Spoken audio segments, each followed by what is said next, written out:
فاروق اعظم فرماتے ہیں سمیعت رسول اللہ صلی اللہ علیہ وسلم، میں نے نبی کریم صلی اللہ علیہ وسلم سے سنا، آپ فرما رہے تھے انما الاعمال بالنیات، اعمال نیتوں کے ساتھ ہیں، یعنی اعمال کا دار و مدار نیتوں پر ہے۔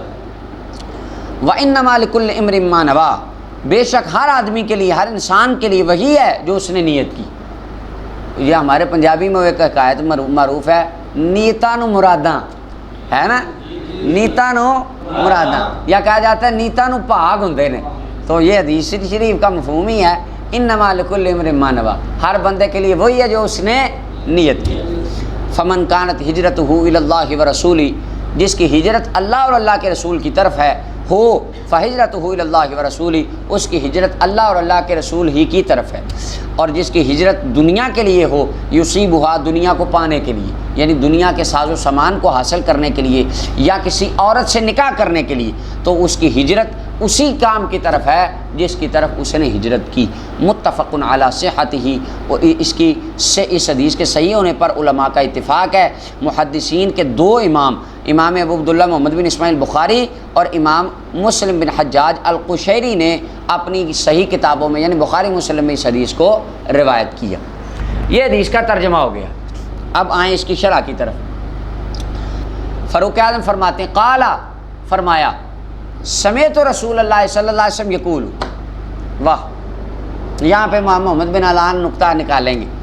فاروق اعظم فرماتے سمیعت ماضی کا صیغہ ہے، میں نے سنا، ماضی گزرے ہوئے زمانے، میں نے سنا رسول اللہ صلی اللہ علیہ وسلم کو، یقول مضارع کا صیغہ ہے۔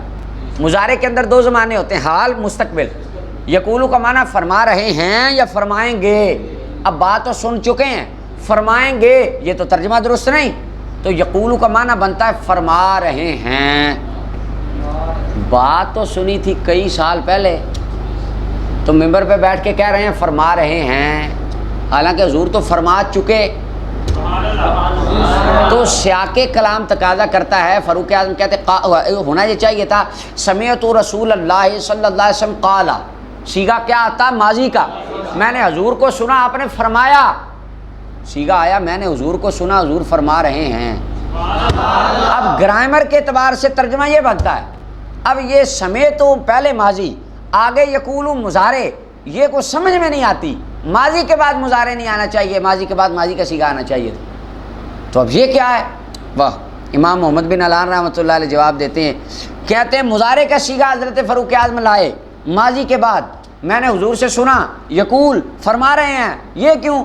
کہتے ہیں اس کے دو مطلب ہیں، اس کے دو مطلب ہیں۔ ایک تو یہ معنی جس وقت سنا تھا اس واقعے کو بطور حکایت بیان کیا، دوسرا معنی بڑا خوبصورت ہے، کہتے ہیں جب فاروق اعظم نے حدیث بیان کی، وہ اپنے ذہن میں محبوب کریم کا نقشہ لائے، چہرہ والضحیٰ نگاہوں کے سامنے کیا، مسجد نبویہ جہاں پہ بھی حضور نے وہ بیان کی، وہ سارا منظر سامنے لائے اور سننے والوں کو کہا میں جانتا ہوں، سنا تھا، یقولو، میری آنکھوں کے سامنے میرے آقا ایسے جیسے ابھی فرما رہے ہیں۔ اور اسی کو تصوف کی اصطلاح میں تصور شیخ کہا جاتا ہے، یعنی شیخ کے تصور میں رہنا، ان کو اپنی نگاہوں میں رکھنا۔ تو یہ ہم تصور شیخ، یہ باعزید بستامی نے نہیں نکالا، یہ فاروق اعظم نے مسجد نبی کے ممبر پہ دیا ہے۔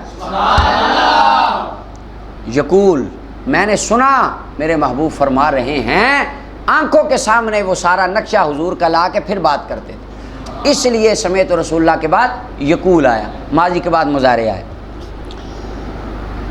عمال کا دار و مدار نیتوں پر ہوتا ہے، یعنی اگر نیت صحیح نہیں تو عمل قبول نہیں، اگر نیت درست ہے تو عمل درست ہے۔ ہر بندے کے لیے وہی ملے گا، اس کو وہی ثواب ملے گا، وہی ملے گا جو جس کی اس نے نیت کی۔ آگے ہجرت کی بات آ گئی۔